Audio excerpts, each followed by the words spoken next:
Bonjour à toi, cher ami. Merci d'être connecté sur l'espace coaching. L'espace coaching dépassons nos limites, la chaîne du développement personnel. Si toi et moi nous sommes ici connectés ensemble, c'est que nous partageons la même passion d'investir sur soi car nous sommes rassurés et nous savons que le meilleur investissement, c'est celui qu'on fait sur soi-même. Alors, nous parlons donc du développement personnel, nous parlons de leadership et nous ne sommes pas sans savoir que le meilleur leadership, c'est le leadership divin.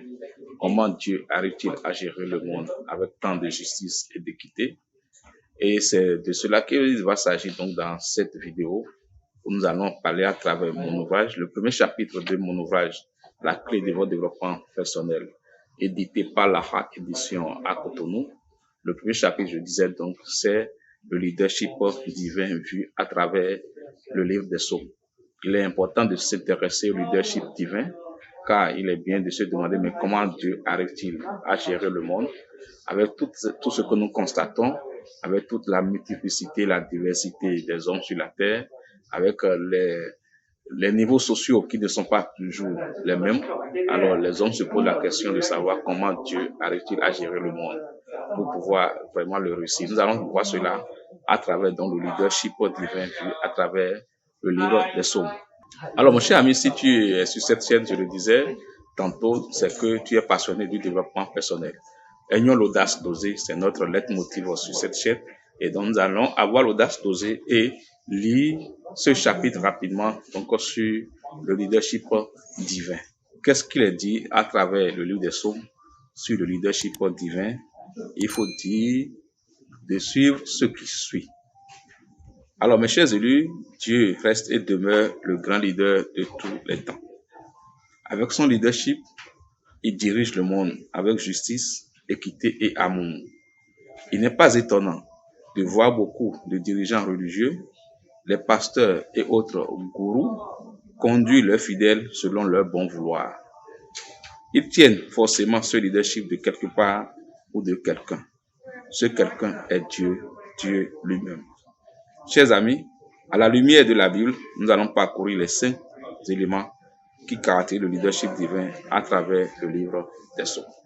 Donc, c'est le livre des Psaumes qui sera notre guide pour étudier Dieu, voir Dieu à travers son leadership. Ainsi, donc, le premier élément que nous voyons à travers le leadership divin, c'est que Dieu est un Dieu fort. Dieu, c'est la force. Et tout au long de la Bible, les gens qui se sont appuyés sur Dieu n'ont jamais échoué. Ils se sont appuyés sur la force divine. Ainsi donc, tout leader, toute personne qui souhaite être vraiment un leader doit s'appuyer sur une certaine force. Une force divine, une force en tout cas pour pouvoir conduire le peuple. Donc, à l'exemple de Dieu, tout leader doit également avoir de la force. Ensuite, le deuxième pilier du leadership divin à travers le livre des Psaumes que nous relatons dans notre livre La clé de votre développement personnel que nous vous conseillons vivement d'avoir. Et ce deuxième pilier va nous parler ensuite de l'action.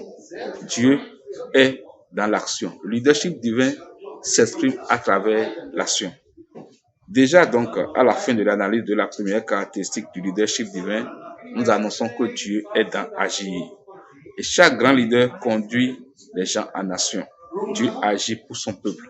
Voilà, c'est encore une autre caractéristique, un autre pilier sur lequel tout leader doit se baser pour pouvoir diriger le peuple. Il faut être dans l'action.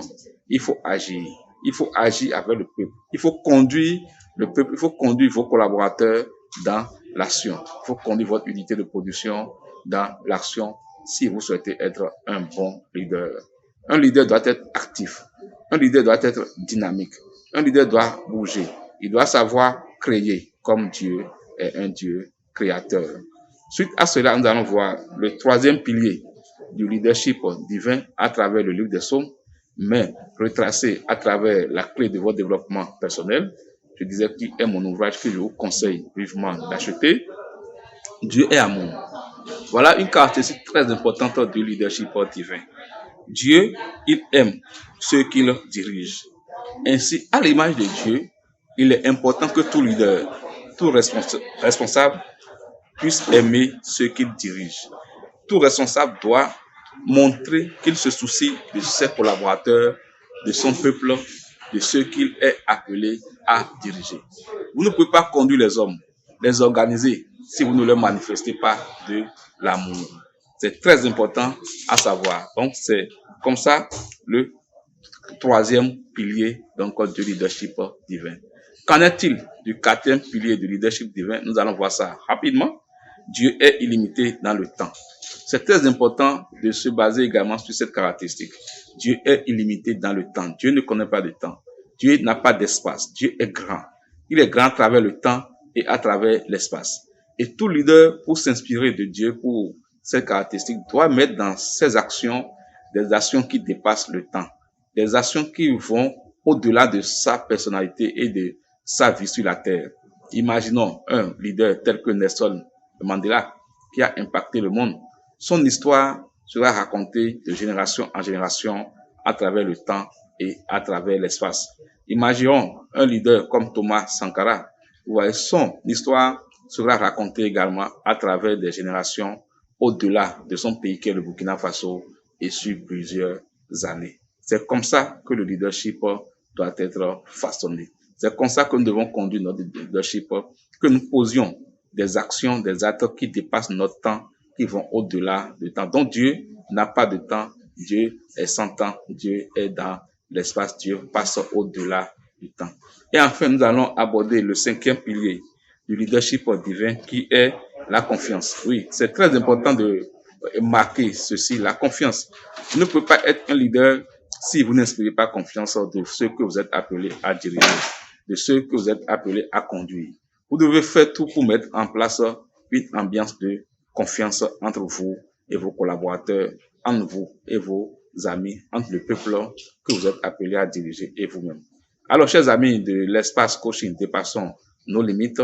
Chers amis de l'audace d'oser, je pense que nous sommes à la fin de ces 5 caractéristiques qui déterminent le leadership divin, relatées donc dans la clé de votre développement personnel.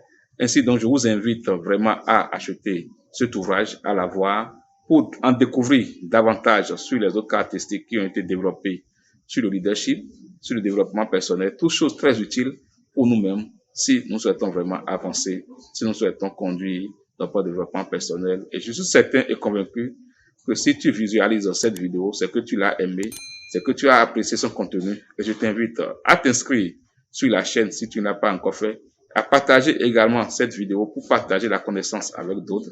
Car, comme je le dis très souvent, la connaissance est la seule chose qu'on partage sans s'en appauvrir.